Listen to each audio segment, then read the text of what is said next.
Students, welcome to my channel Anju classes. आज हम करेंगे पद विभक्तियाँ। विभक्ति जो होती हैं दो टाइप्स की होती हैं। एक होती है कारक विभक्ति और दूसरा होता है उपपद विभक्ति। कारक विभक्ति क्या होती है? जो हम चिन्ह के अकॉर्डिंग लगाते हैं। जैसे हमने लिखा कि राम पेन से लिखता है। राम पेन से लिखता है तो हमने पेन से को देख से वर्ड को देख के हमने कौन सी विभक्ति लगाएंगे? तृतीय विभक्ति।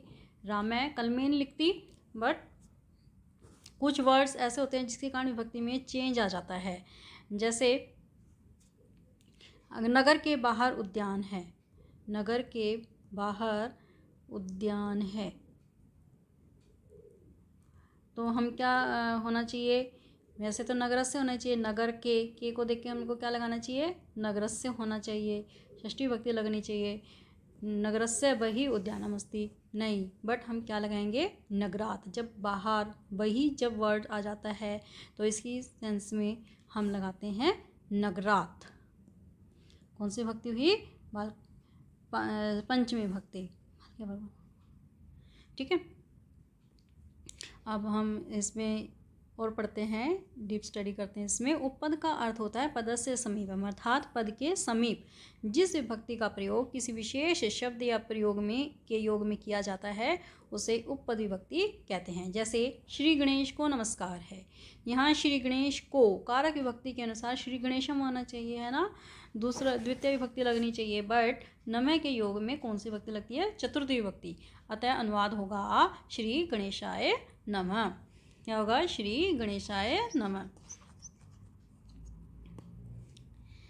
वाक्यों के समुचित प्रयोग के लिए प्रारंभिक स्तर से ही छात्रों को पद विभक्ति का ज्ञान होना चाहिए। किस पद के योग में कौन सी विभक्ति होगी उसकी चर्चा हम यहाँ पे करेंगे। ठीक है, सबसे पहले हम बता रहे हैं कि द्वितीय विभक्ति हम कब लगाते हैं। एक तो सबसे पहले हम लगाते हैं विना के योग में। जब विना आ जाए, विना वर्ड, तो हम क्या लगाएंगे? द्वितीया, तृतीया, पंचमी, कोई सी भी आप लगा सकते हो। जैसे रामे मोहनम या मोहनेन या मोहनात विना न गमिष्यति। राम मोहन के बिना नहीं जाएगा। तो मोहन के बिना, बिना के सेंस में हम कौन सी विभक्ति लगाई? द्वितीया, तृतीया या पंचमी, कोई सी भी लगा सकते हैं। नेक्स्ट है अभितय। अभितय का मीनिंग होता है चारों ओर, परितय चारों ओर, उभयतय दोनों ओर, सर्वतय सब ओर, उसके योग में द्वितीय विभक्ति। अब हम इसका सेंटेंस करेंगे, अभितय के सेंस में करेंगे। विद्यालयम अभितय वृक्षाः सन्ति। विद्यालय के चारों ओर वृक्ष हैं, तो हमने क्या लगाया? द्वितीय विभक्ति आ गया विद्यालयम। दूसरा है परितय। परितय का मीनिंग होता है चारों ओर। जैसे मेरे घर के चारों ओर भवन है, तो क्या होगा? मम गृहम, घर के चारों ओर, मम गृहम परितय भवनानि सन्ति। गृहम हमने लगा दिया द्वितीय विभक्ति परितय को देख करके। नहीं तो कौन सी होनी चाहिए? षष्ठी होनी चाहिए। घर के चारों ओर पर हमने कौन सी लगाई? द्वितीय विभक्ति। ठीक है, तीसरा है उभयतय। उभयतय का मीनिंग होता है दोनों ओर। विद्यालयम उभयतय उद्याने सन्ति। विद्यालय के दोनों ओर बाग हैं, हमने कौन सी लगा दी? द्वितीय विभक्ति। तीसरा है सर्वतय।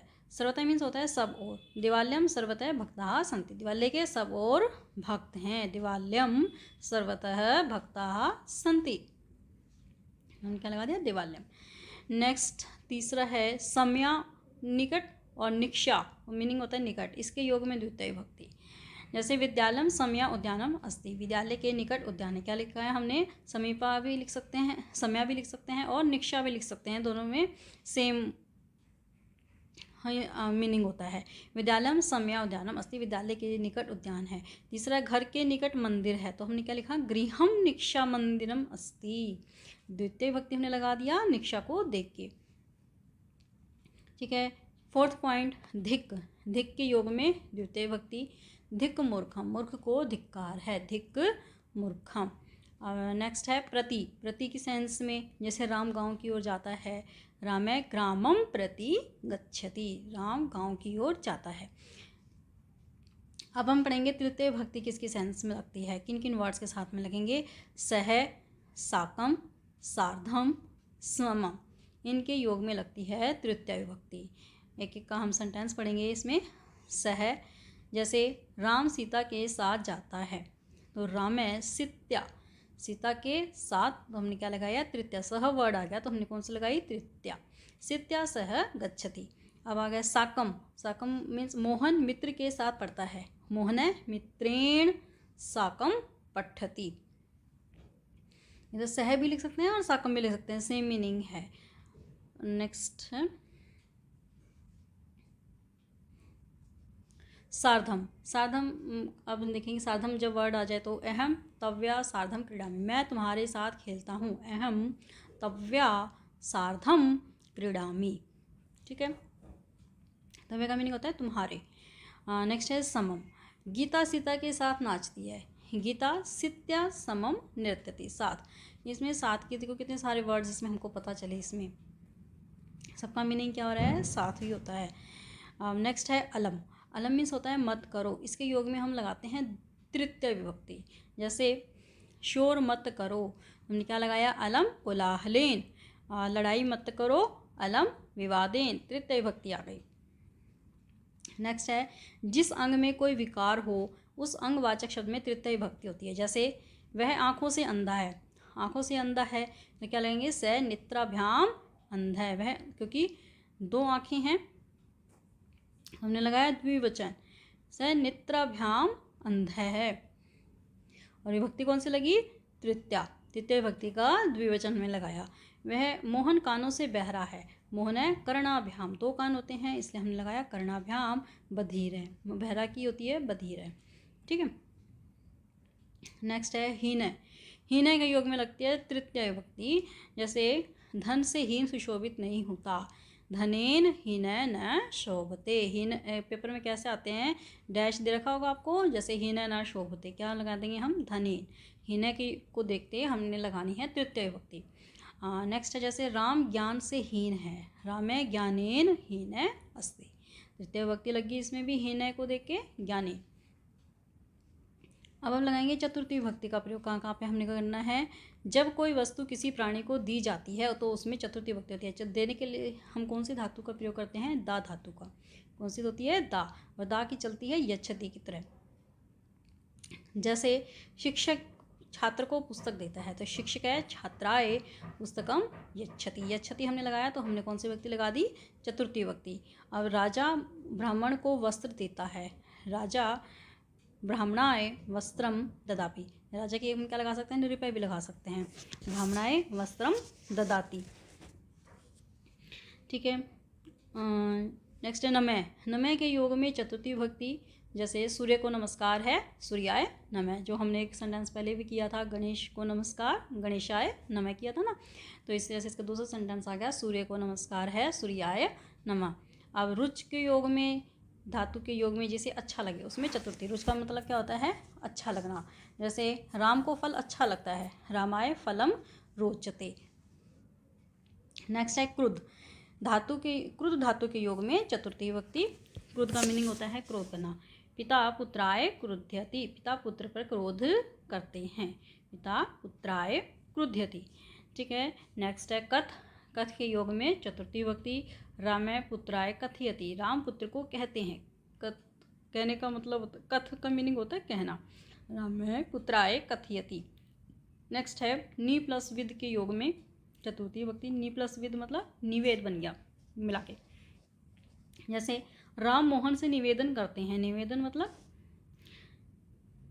कह सकते हैं जैसे रिक्वेस्ट करना, तो रामाय मोहनाय निवेदयति, ठीक है, लगोगी चतुर्थी विभक्ति। अब हम लगाते हैं अलम। अलम का मीनिंग होता है काफ़ी। एक हमने किया था तृतीय विभक्ति के का भी हमने प्रयोग किया था, जब हमने मत करो की सेंस में जब हम लगाते हैं तो हम लगाते हैं तृतीय विभक्ति, और जब हम लगाते हैं काफ़ी है उसकी सेंस में हम लगाएंगे तो लगेंगे चतुर्थी विभक्ति। जैसे राम रावण के लिए काफ़ी है, रामाय रावणाय अलम। नेक्स्ट हम करें कृष्ण कंस के लिए काफ़ी है, कृष्ण कंसाय अलम, ठीक है, क्लियर।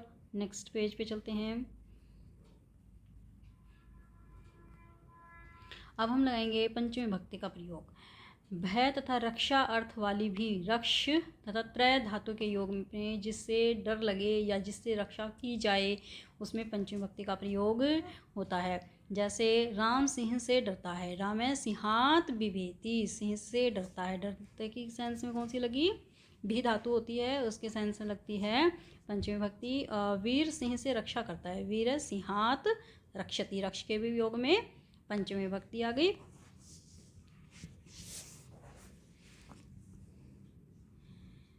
रीते, बिना के योग, रीते का मीनिंग होता है बिना, इसके योग में कौन सी लगती है पंचमी विभक्ति। डैश रीते न ज्ञानम, विद्या के बिना ज्ञान नहीं, विद्याया रीते न ज्ञानम। बही, बही का मीनिंग होता है बाहर, बाहर के योग में पंचमी विभक्ति। ग्राम के बाहर विद्यालय है, ग्रामात बही विद्यालय अस्ति। नेक्स्ट सेंटेंस है प्र प्लस भू, उसका मीनिंग होता है उत्पन्न होना, इसके योग में लगती है पंचमी विभक्ति। जैसे गंगा हिमालय से निकलती है, गंगा हिमालयात प्रभवती। ठीक है।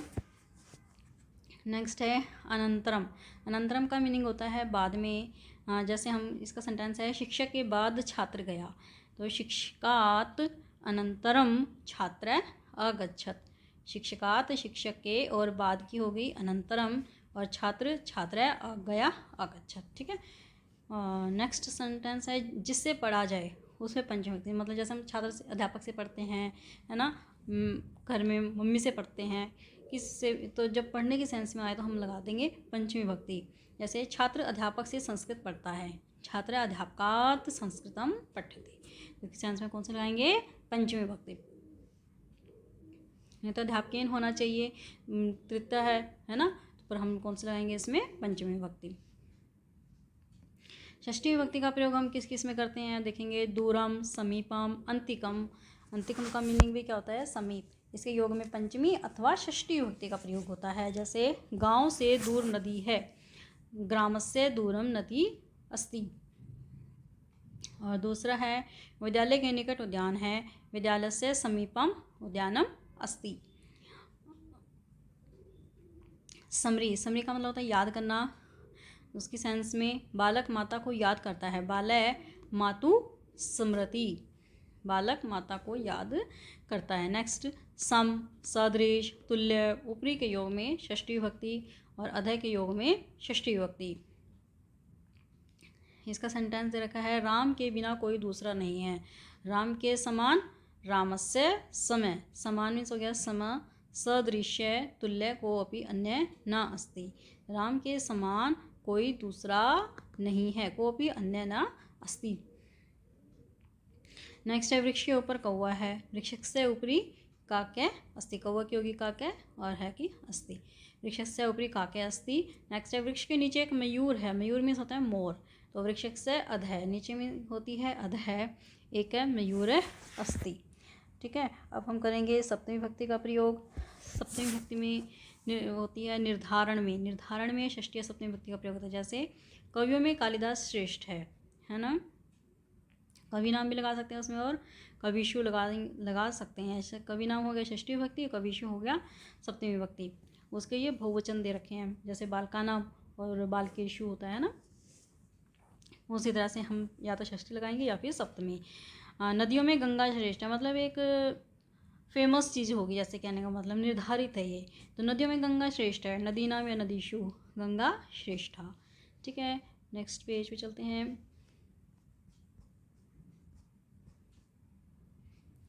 साधु का मीनिंग होता है अच्छा, असाधु बुरा, कुशल, निपुण, पटु तथा पंडित शब्दों के साथ सप्तमी विभक्ति। फर्स्ट सेंटेंस है राम माता के लिए अच्छा है, राम है मातृ साधु, माता के लिए मातृ साधु। मोहन दुष्ट के लिए अच्छा नहीं है, मोहन है दुष्टे असाधु। ठीक है। और राम कार्य में कुशल है, राम है कार्य कुशल है, निपुण है या पटु, कुछ भी हम लगा सकते हैं इसमें, सेम मीनिंग होता है इसका। और दूसरा है स्नेह, स्नेह धातु के योग में जिससे स्नेह किया जाए उसमें पंचमी विभक्ति लगती है। बालक पिता से स्नेह करता है, बालक पितरी स्नेहति, बालक पिता से स्नेह करता है, पितरी हो गया, नहीं तो हम लगाते तृतीय विभक्ति पिता से को देख के, और हमने कौन सी लगाई सप्तमी विभक्ति, स्नेह के सेंस में लगी है ये। और विश्वस के योग में जिस पर विश्वास हो उसमें सप्तमी विभक्ति, जैसे पिता पुत्र पर विश्वास करते हैं, पिता पुत्रे विश्वसिति।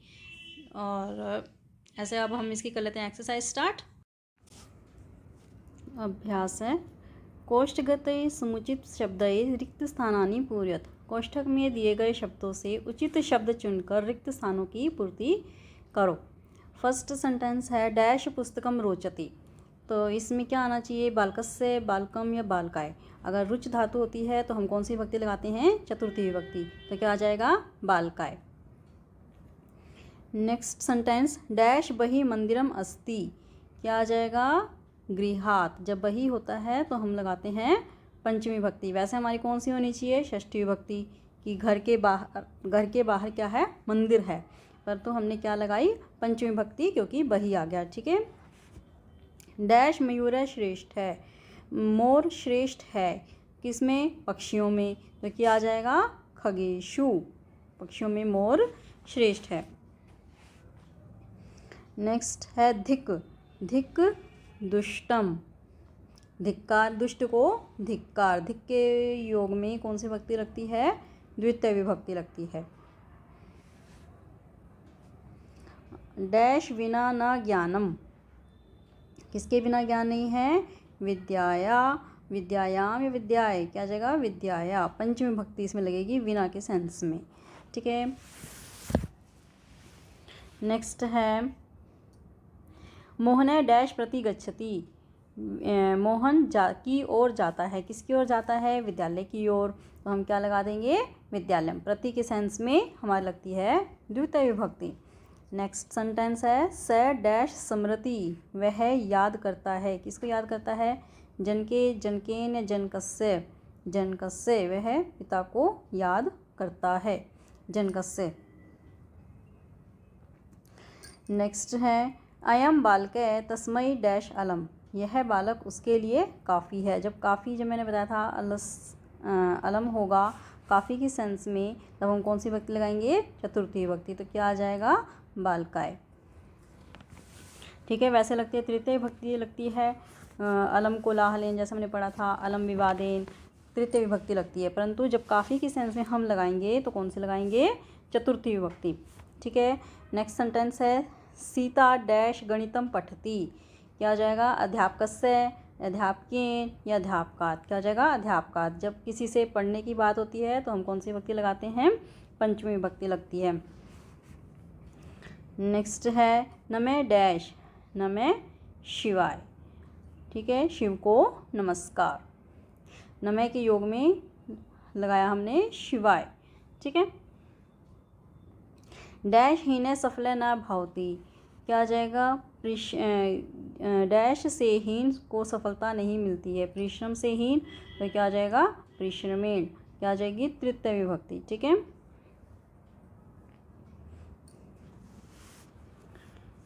नेक्स्ट है 12th सीता डैश साकम गच्छति, सीता जाती है। किसके साथ जाती है? गीत्या, गीताया या गीताम। गीत्या साकम के साथ लगेगी तृतीय विभक्ति। मोहन डैश सिन्हयति, मोहन डैश सिन्हयति, मोहन प्यार करता है। पुत्रस्य, पुत्रे या पुत्रम, क्या हो जाएगा? पुत्रे। जब सिन्ह धातु होती है तो हम लगाते हैं सप्तमी विभक्ति। क्या हो जाएगा? पुत्रे। ठीक है।